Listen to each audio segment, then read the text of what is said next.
let's move on to the next conversation, which is the AFCON report. The Gambia had a mixed feeling in the past AFCON.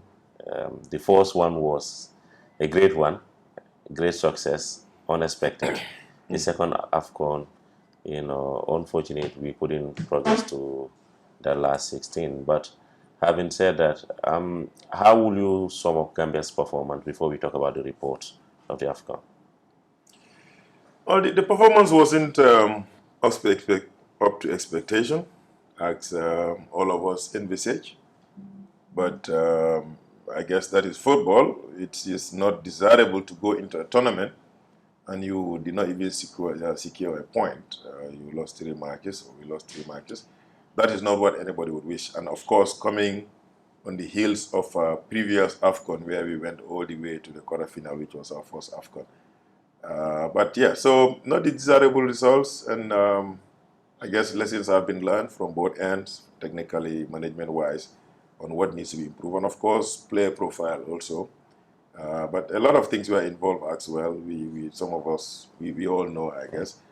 But it's a lesson for both the coach, the management, and the ministry on our side. And hopefully, as we get into another AFCON, we look forward to qualifying, and we look forward to doing better and getting up there. But I will hasten to add that our post performance should not be a yardstick, because anybody who follows football knows that what we did there was unprecedented. To be the lowest ranked team, getting to qualify and getting to that level, it was great. It was a result that we all wanted.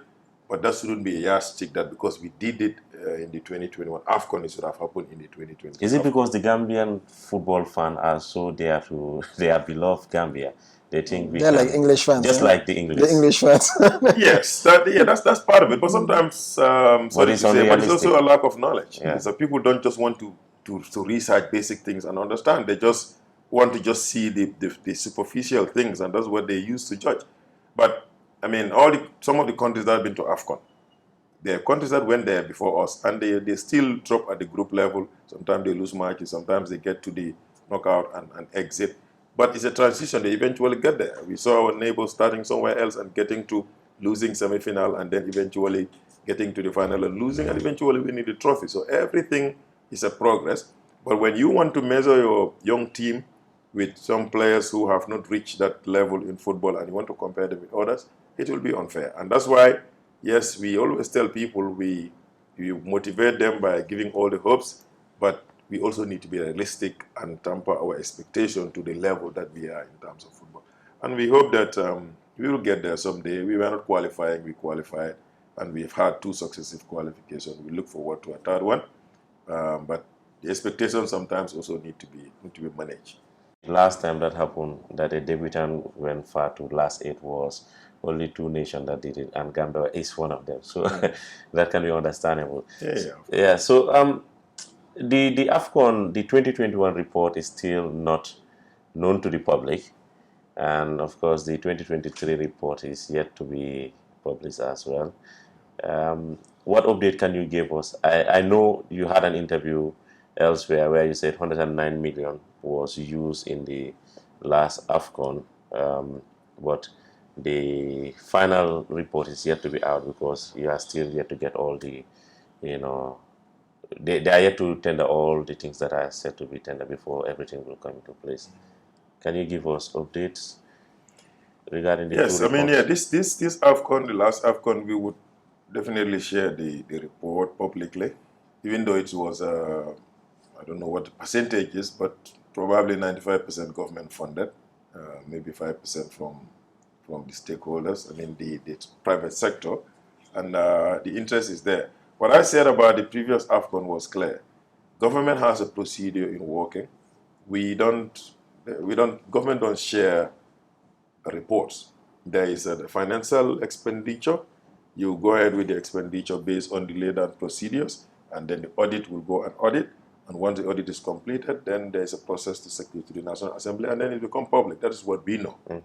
And that's why I said the 2021 AFCON was 100% funded by government. There was no partner who put in money, not a bank, not anything apart from of course, Africell, who came in as a sponsor for the GSM. But this time around, we saw banks coming in. We saw some other private sector also supporting.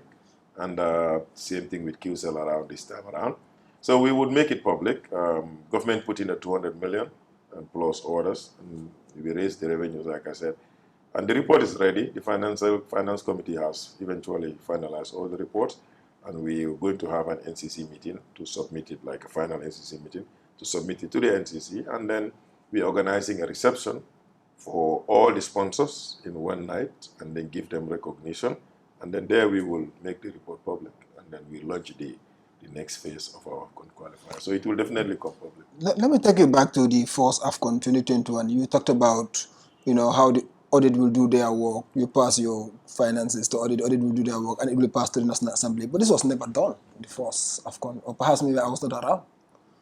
What was not done? I mean, pass it to the National Assembly and then... No, it has not reached that level yet. Exactly. We're talking about 2021 AFCON, Honorable Minister. Don't you think, the public ought to know, or even the National Assembly, through where we can go and get some of this information? Because it will be absorbed to get into the first AFCON, second AFCON, and yet still, even after the second AFCON, the first AFCON report is still not out, for people to see what was spent and how much was remaining. And now we are talking about after. In fact, we are now into the stage of after second AFCON.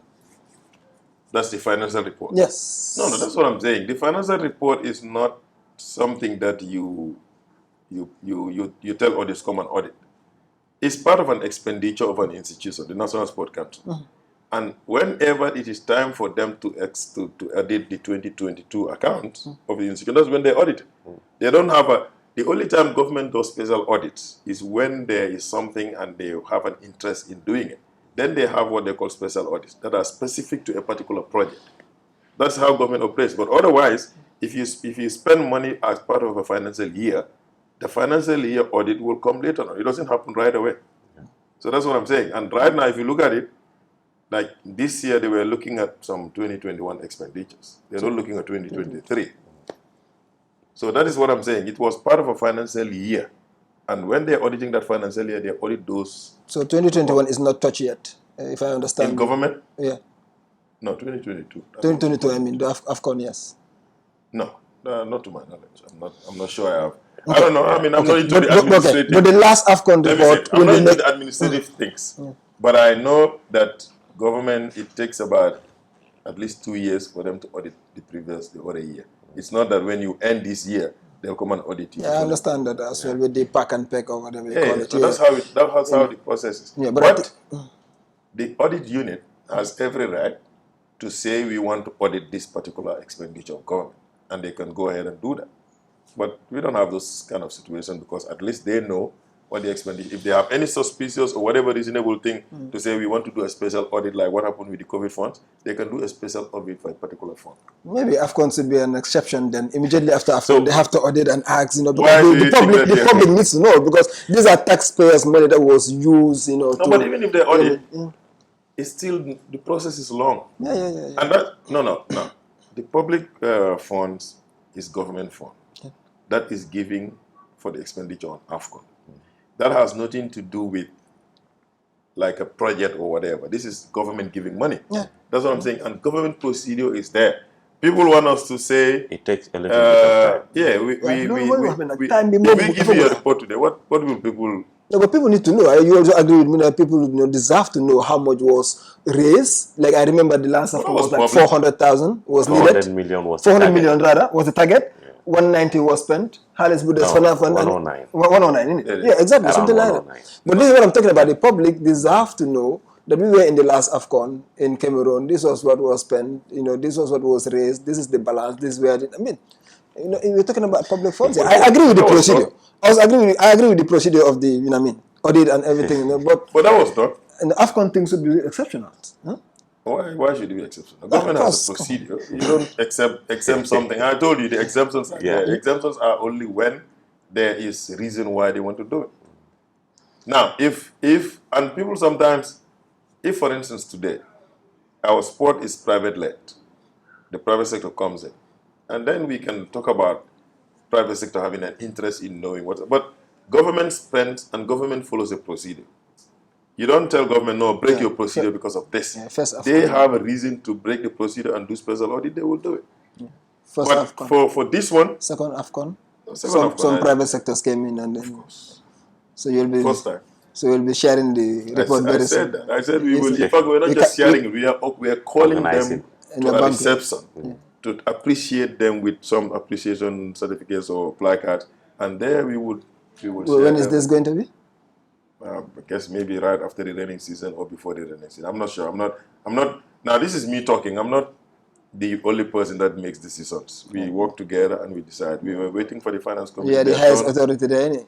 Yeah, but there's a process. Highest authority in a normal circumstance, you speak last. You allow the technicians to tell you what is going on and advise. And They'll do it as quickly as possible so that they can come forward in the next AFCON as well. No, they will come forward. I think what we've learned over the last AFCON is something great for the country. And I know people said, oh, the report was not out last year, people are not interested. But we actually saw more private sector coming in the last AFCON than any time in the past. With supports, 2 million, 1.5 million, a lot of them. And I think we raised about, we raised about $12 million from the private sector. Yeah. Which is the first time. So, but do you think 12 million is enough with all the No, it's not. It's not, but it's good that for a budget of 300 and something million, exactly. 12 million is very minimal. But that's why I said, even with the last AFCON, government paid in about 95% budget. Government is primarily the one financing this process at the moment. And yes, I understand, we always accept the economy, but we also want the private sector to come in. That's why anytime I have interview, I'll call on them to come in. And of course, we've seen changes now, but we want them to come in because you all are in sports sector. You know that everywhere in the world, sports is a private-led thing. The role that government plays here, we shouldn't have been playing that role. But unfortunately, we live in this part of the world, and especially in the Gambia, where sport is not a priority for others when it comes to funding. And government have to carry the burden, and we will continue to carry it as long as we can, until such a time that we have that understanding that even if you want to reduce crime, you want to maintain peace in the country, you want to develop economies, you invest in sport, you get it. One final question from that. Have they all retired what they are supposed to? I believe so, yes, because if the finance committee is eventually able to finalize their report, it's because every sector, all these subcommittees that had funding and they were supposed to report, must have already reported.